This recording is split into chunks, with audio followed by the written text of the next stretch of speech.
Hi, this is Daniel Scrivner here with a quick preview of the next episode of our Outlier Founders series, which comes out tomorrow.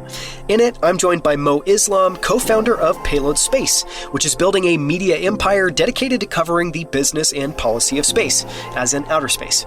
I discovered Payload and immediately subscribed to their daily newsletter after it was recommended by Delian Asparhov, co-founder of Varda Space Industries, in episode 71. I asked Delian what newsletters and websites he used to stay on top of everything going on in space, and he had only one answer: Payload Space. So I'm thrilled to have Mo Islam of Payload Space on the show for a deep dive into the business and geopolitics of space. In this episode, we go deep on why we're at an inflection point when it comes to space and how that was unlocked, at least in the US, largely by SpaceX, which has brought down the price to get a unit of mass up to low Earth orbit by an order of magnitude.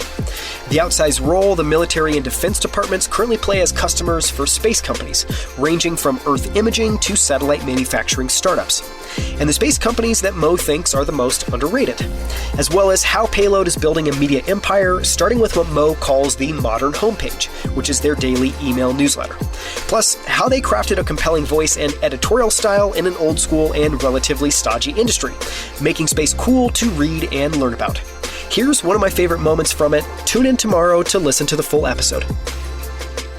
How would you frame up the inflection point that we're at, and what does that feel like? How do you see that day to day? Yeah, so I would say that the inflection point that I'm really referring to is it can be dialed down to two key reasons, right? And I think the first is more on the investor side, on the financing side, the investor appetite to actually fund commercial space initiatives. And I think the second piece, and I'll get into the first piece in just a second, but the second piece is really this like Elon Musk inspired sort of iterative nature of company building, right? That's been very prominent in Silicon Valley, but now is actually something that's being addressed and sort of taken in as an ethos within commercial space, right? That's never happened before. So if you take a look, for example, on the financing side, there's been an incredible amount of capital flow in the industry recently. I think last year the number was something like $8 billion was invested in startup space companies, which broke the previous record by about $1 billion, right? So it's like $7 billion, now it's $8 billion. And I will say that it's end of May right now, right? We're chatting and the market is in complete disarray. There's a lot of macro issues that we're seeing across the board. Space is a bit insulated, and we can talk about that later, but space for geopolitical reasons is insulated from a lot of it. But there's no doubt that this sort of near-term slowdown will also affect space. I think in the near term, there's going to be some, especially with like the SPAC sort of implosion.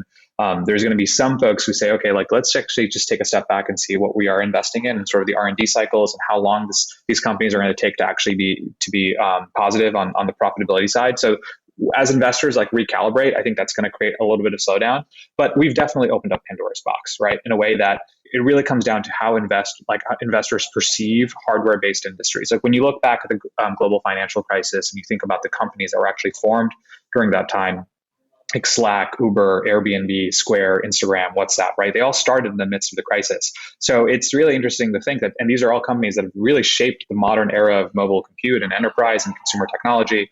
And I think if you really look forward, for the next 10 years, I think that what you're going to see is that those generational defining companies are going to be within space, and they're going to be within climate tech, and they're going to be within biotech. And I think perception of how software can be applied to hardware and how that can unlock efficiencies and value that we've never seen before, that's what's exciting about sort of this next 10, 20 years, a true impact era of everything that we've done to get us to here and where it's going to take us. I think I just think we've opened up Pandora's box, and it's going to be really exciting to see.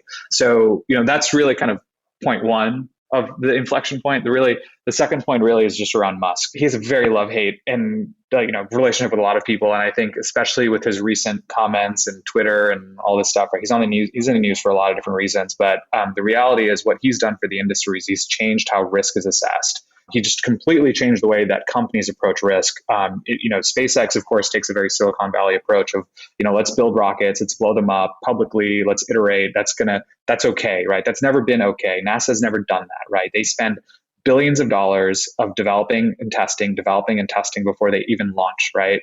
Now, SpaceX and Musk has turned that upside down. They've created this feedback loop for the industry that's never existed before. And, I think that that's going to create like a lot of opportunity, and like, it's changed the way investors look at risk. It's changed the way companies look at risk. And, there's going to be a lot more to say about that. That to me is sort of what's led us to this inflection point.